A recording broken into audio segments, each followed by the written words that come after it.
In this tutorial, I will show you how to use Canva Magic Studio AI tools.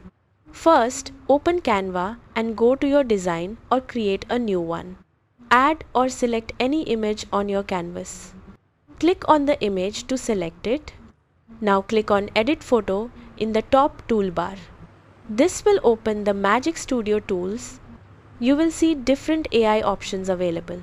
Click on Background Remover to remove the background instantly.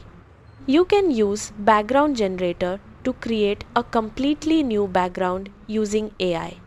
If you want to remove unwanted objects, use Magic Eraser and brush over the area. To move or adjust parts of your image, use Magic Grab. If your image has text, you can use Grab Text to extract and edit it.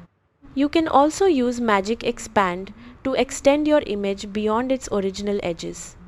Try different tools based on what you need. Once you're done editing, your design is ready. That is how you use Canva Magic Studio AI tools.